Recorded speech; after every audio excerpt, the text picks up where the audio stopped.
La Bible Louis II, introduction à l'épître de Paul aux Philippiens. La bonne nouvelle de l'Évangile n'était point encore parvenue à notre Europe. Dieu, qui avait de si grands desseins pour l'avenir de cette partie du monde, y appela l'apôtre des nations par une vision. La voix du Macédonien que Paul entendit durant la nuit, passe en Macédoine et vient nous secourir en Actes 16:9, fut comme le cri de détresse du présent et une prophétie de l'avenir. Paul, occupé de son second voyage de mission en Asie, n'hésita pas. Il traversa la mer et s'arrêta d'abord à Philippe, colonie romaine considérable de la Macédoine. Elle portait ce nom en l'honneur de Philippe, fils d'Amyntas, et roi de Macédoine, qu'il avait rebâti et fortifié. Cette ville était célèbre par la bataille d'Antoine et d'Octave contre Brutus et Cassius. Sur son emplacement, il ne reste plus aujourd'hui qu'un village appelé Philiba. Bien que Philippe fût appelée première ville de la Macédoine, acte 16-12, les Juifs à qui Paul s'adressait toujours en premier lieu n'y étaient pas assez nombreux pour avoir une synagogue.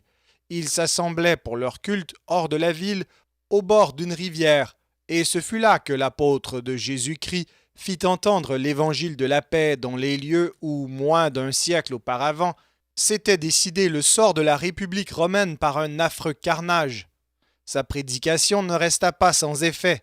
Ce fut d'abord Lydie, la marchande de pourpre, à qui le Seigneur ouvrit le cœur pour la rendre attentive aux choses que Paul disait. Puis ce fut le geôlier de l'apôtre qui, ayant cru au Seigneur, reçut son prisonnier dans sa maison et lui témoigna la charité d'un frère.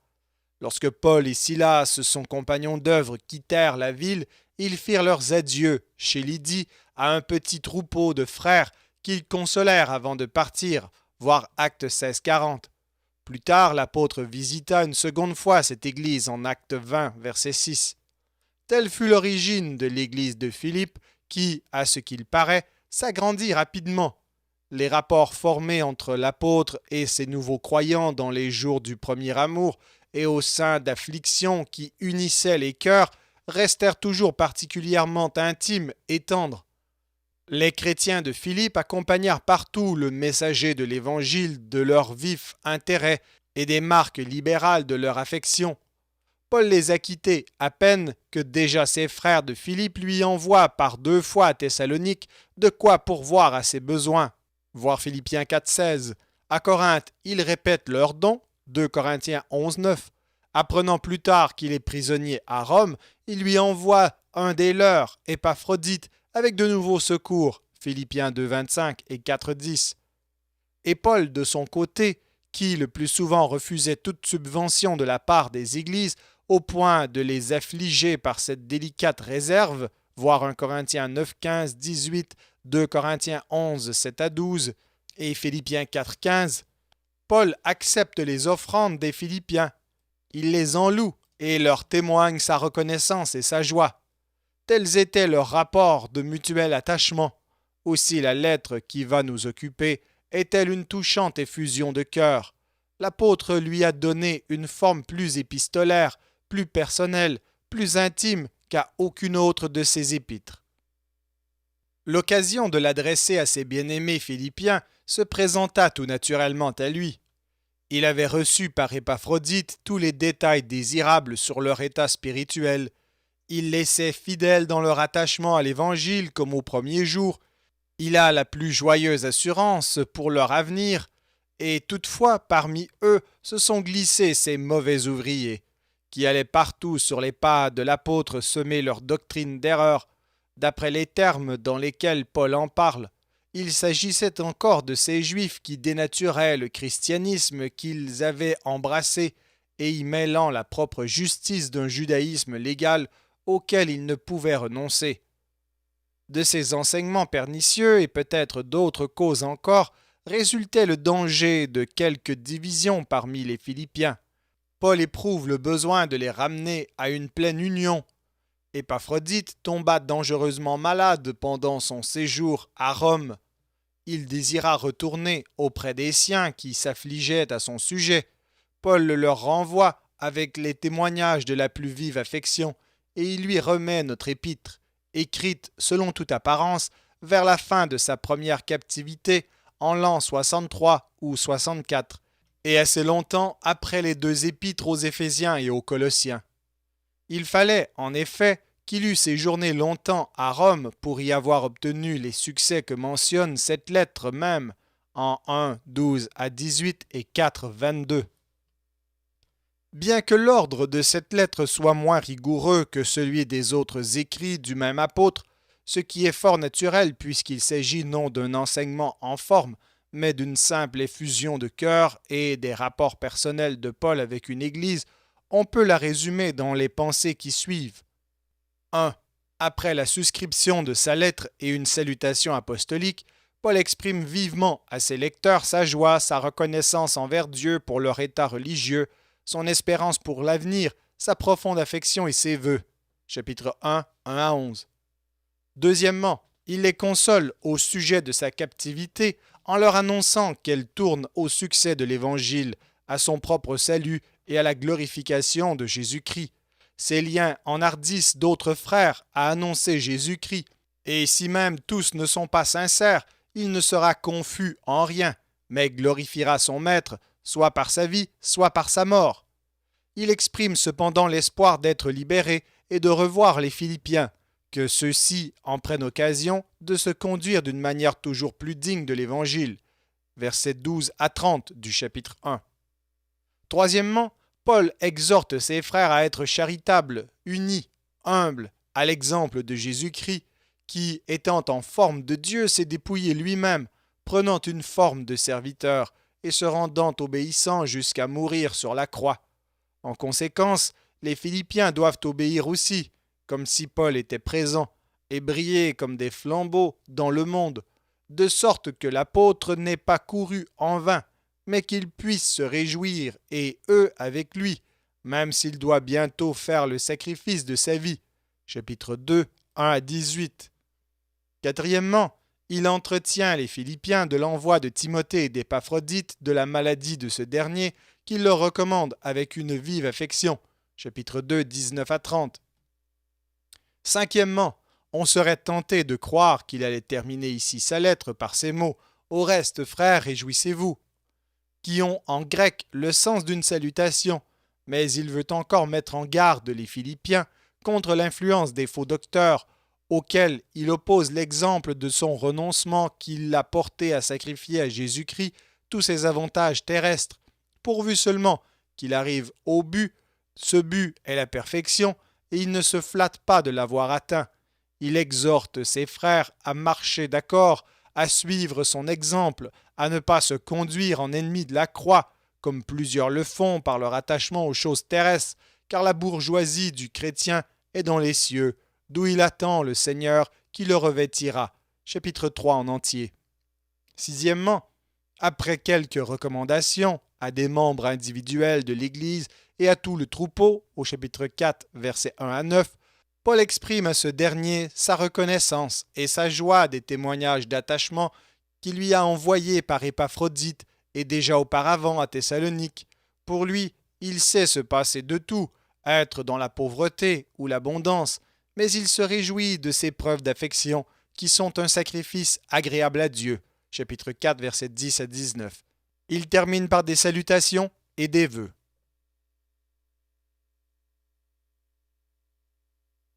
Épître de Paul aux Philippiens, chapitre 1. Paul et Timothée, serviteurs de Jésus-Christ, à tous les saints en Jésus-Christ qui sont à Philippe, aux évêques et aux diacres, que la grâce et la paix vous soient données de la part de Dieu notre Père et du Seigneur Jésus-Christ. Je rends grâce à mon Dieu de tout le souvenir que je garde de vous, ne cessant dans toutes mes prières pour vous tous de manifester ma joie au sujet de la part que vous prenez à l'Évangile, depuis le premier jour jusqu'à maintenant. Je suis persuadé que celui qui a commencé en vous cette bonne œuvre la rendra parfaite pour le jour de Jésus-Christ. Il est juste que je pense ainsi de vous tous, parce que je vous porte dans mon cœur, soit dans mes liens, soit dans la défense et la confirmation de l'Évangile, vous qui tous participez à la même grâce que moi. car Dieu m'est témoin que je vous chéris tous avec la tendresse de Jésus-Christ. Et ce que je demande dans mes prières, c'est que votre amour augmente de plus en plus en connaissance et en pleine intelligence pour le discernement des choses les meilleures, afin que vous soyez purs et irréprochables pour le jour de Christ, remplis du fruit de justice qui est par Jésus-Christ à la gloire et à la louange de Dieu. Je veux que vous sachiez, frères, que ce qui m'est arrivé a plutôt contribué au progrès de l'Évangile. En effet, dans tout le prétoire et partout ailleurs, nul n'ignore que c'est pour Christ que je suis dans les liens, et la plupart des frères dans le Seigneur, encouragés par mes liens, ont plus d'assurance pour annoncer sans crainte la parole. Quelques-uns, il est vrai, prêchent Christ par envie et par esprit de dispute, mais d'autres le prêchent avec des dispositions bienveillantes. Ceux-ci agissent par amour, sachant que je suis établi pour la défense de l'Évangile, tandis que ceux-là, animés d'un esprit de dispute, annoncent Christ par des motifs qui ne sont pas purs et avec la pensée de me susciter quelques tribulations dans mes liens. Qu'importe, de toute manière, que ce soit pour l'apparence, que ce soit sincèrement, Christ n'est pas moins annoncé. Je m'en réjouis et je m'en réjouirai encore. Car je sais que cela tournera à mon salut, grâce à vos prières et à l'assistance de l'Esprit de Jésus-Christ. Selon ma ferme attente et mon espérance que je n'aurai honte de rien, mais que maintenant, comme toujours, Christ sera glorifié dans mon corps avec une pleine assurance, soit par ma vie, soit par ma mort. Car Christ est ma vie, et la mort m'est un gain. Mais s'il est utile pour mon œuvre que je vive dans la chair, je ne saurais dire ce que je dois préférer. Je suis pressé des deux côtés. J'ai le désir de m'en aller et d'être avec Christ, ce qui de beaucoup est le meilleur. Mais à cause de vous, il est plus nécessaire que je demeure dans la chair. Et je suis persuadé, je sais que je demeurerai et que je resterai avec vous pour votre avancement et pour votre joie dans la foi, afin que, par mon retour auprès de vous, vous ayez en moi un abondant sujet de vous glorifier en Jésus-Christ. Seulement, conduisez-vous d'une manière digne de l'Évangile de Christ, afin que, soit que je vienne vous voir, soit que je reste absent, j'entende dire de vous que vous demeurez ferme dans un même esprit, combattant d'une même âme pour la foi de l'Évangile, sans vous laisser aucunement effrayer par les adversaires, ce qui est pour eux une preuve de perdition, mais pour vous de salut, et cela de la part de Dieu, car il vous a été fait la grâce par rapport à Christ, non seulement de croire en lui, mais encore de souffrir pour lui, en soutenant le même combat que vous m'avez vu soutenir et que vous apprenez maintenant que je soutiens.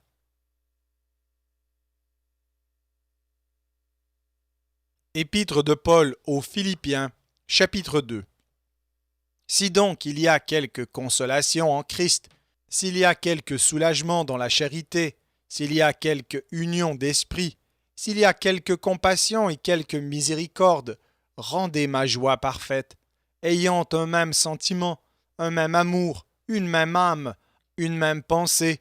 Ne faites rien par esprit de parti ou par vaine gloire, mais que l'humilité vous fasse regarder les autres comme étant au-dessus de vous-même. Que chacun de vous, au lieu de considérer ses propres intérêts, considère aussi ceux des autres.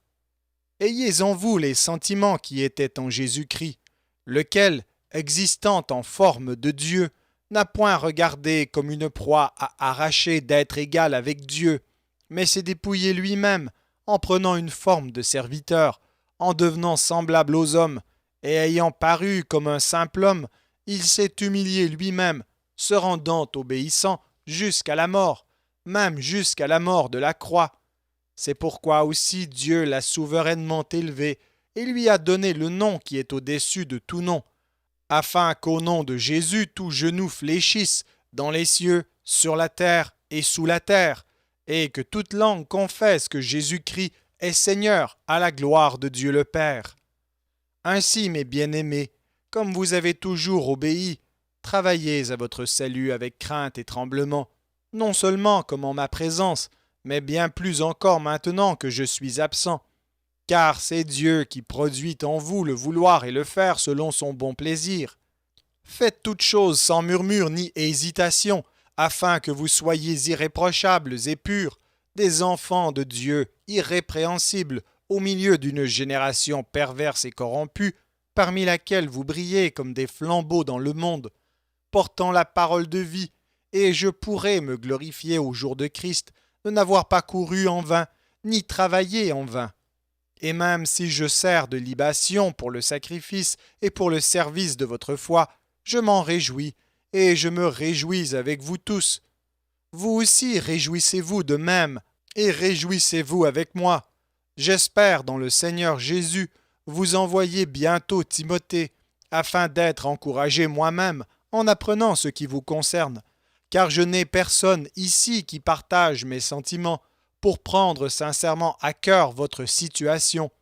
Tous, en effet, cherchent leurs propres intérêts et non ceux de Jésus-Christ.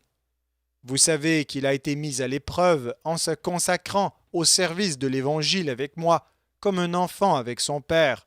J'espère donc vous l'envoyer dès que j'apercevrai l'issue de l'état où je suis, et j'ai cette confiance dans le Seigneur que moi-même aussi j'irai bientôt.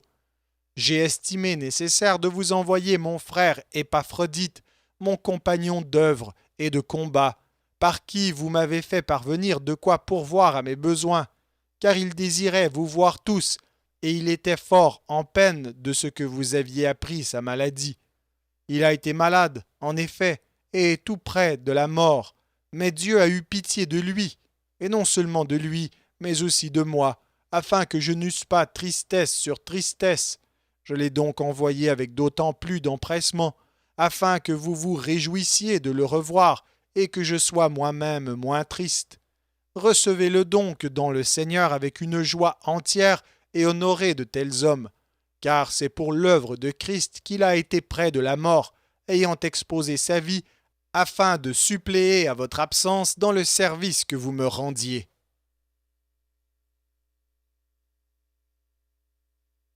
Épître de Paul aux Philippiens, chapitre 3. Au reste, mes frères, réjouissez-vous dans le Seigneur. Je ne me lasse point de vous écrire les mêmes choses, et pour vous cela est salutaire. Prenez garde aux chiens, prenez garde aux mauvais ouvriers, prenez garde aux faux circoncis, car les circoncis, c'est nous qui rendons à Dieu notre culte par l'Esprit de Dieu, qui nous glorifions en Jésus-Christ, et qui ne mettons point notre confiance en la chair. Moi aussi, cependant, j'aurais sujet de mettre ma confiance en la chair. Si quelque autre croit pouvoir se confier en la chair, je le puis bien davantage. Moi, circoncis le 8e jour, de la race d'Israël, de la tribu de Benjamin, hébreu né d'hébreu, quant à la loi, pharisien, quant au zèle, persécuteur de l'Église, irréprochable à l'égard de la justice de la loi. Mais ces choses qui étaient pour moi des gains, je les ai regardées comme une perte à cause de Christ.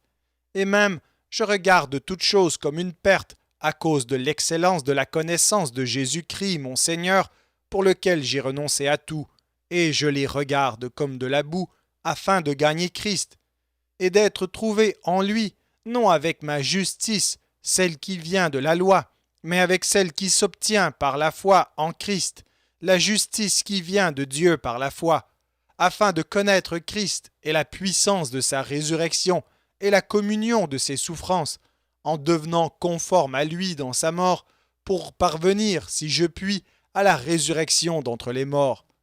Ce n'est pas que j'ai déjà remporté le prix ou que j'ai déjà atteint la perfection, mais je cours pour tâcher de le saisir, puisque moi aussi j'ai été saisi par Jésus-Christ. Frères, je ne pense pas l'avoir saisi, mais je fais une chose, oubliant ce qui est en arrière et me portant vers ce qui est en avant. Je cours vers le but pour remporter le prix de la vocation céleste de Dieu en Jésus-Christ. Nous tous donc qui sommes parfaits, ayons cette même pensée. Et si vous êtes en quelque point de notre avis, Dieu vous éclairera aussi là-dessus. Seulement, au point où nous sommes parvenus, marchons d'un même pas. Soyez tous mes imitateurs, frères, et portez les regards sur ceux qui marchent selon le modèle que vous avez en nous. Car il en est plusieurs qui marchent en ennemis de la croix de Christ. Je vous en ai souvent parlé, et j'en parle maintenant encore en pleurant. Leur fin sera la perdition. Ils ont pour Dieu leur ventre. Ils mettent leur gloire dans ce qui fait leur honte. Ils ne pensent qu'aux choses de la terre. Mais notre cité à nous est dans les cieux, d'où nous attendons aussi comme Sauveur le Seigneur Jésus-Christ, qui transformera le corps de notre humiliation en le rendant semblable au corps de sa gloire, par le pouvoir qu'il a de s'assujettir toutes choses.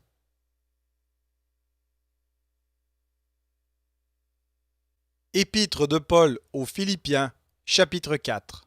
C'est pourquoi, mes bien-aimés et très chers frères, vous qui êtes ma joie et ma couronne, demeurez ainsi fermes dans le Seigneur, mes bien-aimés. J'exhorte Évodie et j'exhorte Syntyche à être d'un même sentiment dans le Seigneur. Et toi aussi, fidèle collègue, oui, je te prie de les aider, elles qui ont combattu pour l'Évangile avec moi et avec Clément et mes autres compagnons d'œuvre, dont les noms sont dans le livre de vie. Réjouissez-vous toujours dans le Seigneur. Je le répète, réjouissez-vous. Que votre douceur soit connue de tous les hommes.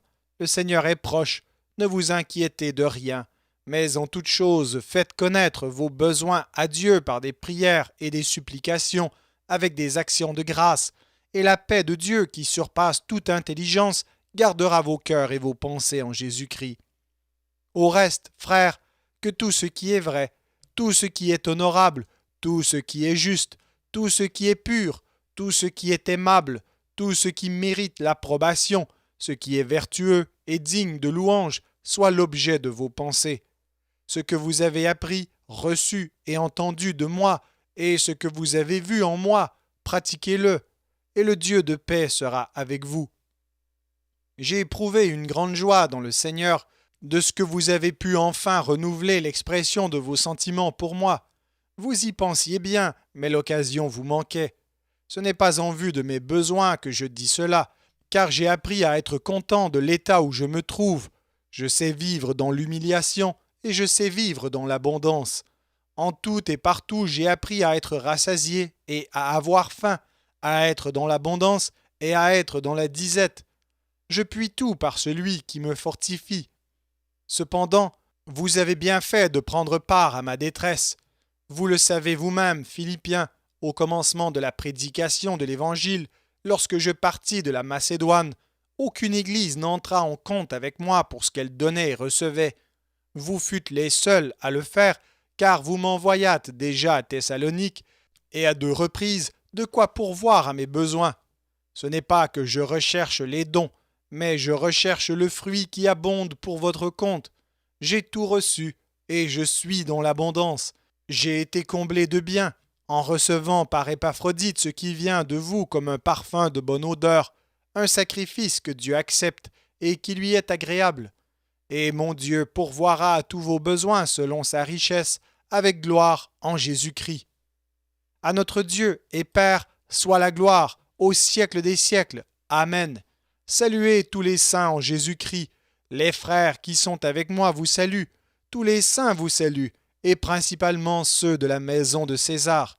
Que la grâce du Seigneur Jésus-Christ soit avec votre esprit. Merci d'avoir écouté cet enregistrement de la Bible. N'hésitez pas à le partager. Vous pouvez également télécharger la version MP3 sur le site Un Héros dans le net. Vous avez le lien dans la description. En visitant notre chaîne, vous allez également trouver d'autres versions de la Bible en audio, ainsi que plusieurs ressources pour étudier la parole de Dieu. Toutes ces ressources sont mises à votre disposition gratuitement. N'hésitez pas de nous faire un don si le Seigneur vous le met à cœur en utilisant le lien qui est également dans la description. Merci encore et que Dieu vous bénisse.